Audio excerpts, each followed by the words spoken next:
Annemaw, boy takazona yakuiteka pagungwa takazona madhamu vakukutambidza igwati. Pekton, angati uri mumahwani pari kona madhamu. Ndikudza yakaitika. It's Annemaw legend.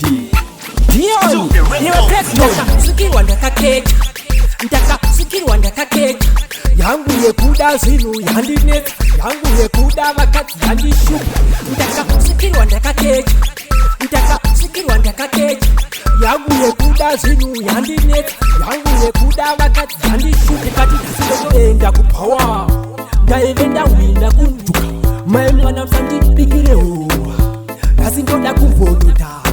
Ndakasvika kuva rakabaka rakazara nemabhibi akawanda. Shave rangu riya rekuda zvakawanda. Ndakabva ndatokecha mbawa. Ndakasvikirwa ndakakecha. Ndakasvikirwa ndakakecha. Yangu yekuda zvinhu yandinetsa. Yangu yekuda vakadzi yandishupa. Ndakasvikirwa ndakakecha. Ndakasvikirwa ndakakecha. Yangu yekuda zvinhu yandinetsa. Yangu yekuda vakadzi yandishupa. Maimfana vakaerekana vati pacha zvekuti hana yangu bamu yakarova. Ndakavhunduka semunhu akabatwa nemusi. Ndaive nangotsika nangonyara kuti si. Nenguva ipupa ndakabva ndadzimbama. Meremere yakatomboita ishoma. Ndakanyara semunhu uye akashama. Zvezuva iroro zvanga zvakaoma. Ndakasvikirwa ndakakecha. Ndakasvikirwa ndakakecha.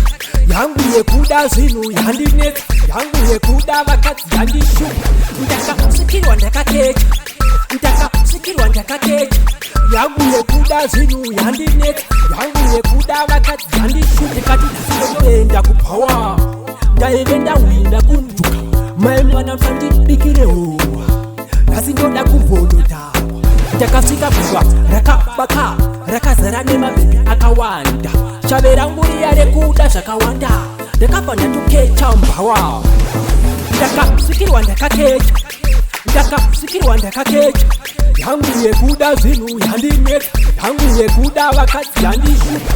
Ndakasvikirwa ndakakecha. Ndakasvikirwa ndakakecha. Yangu yekuda zvinhu yandinetsa. Yangu yekuda vakadzi yandishupa. But apa Annemaw makabhayisa pari. Zvinoitika.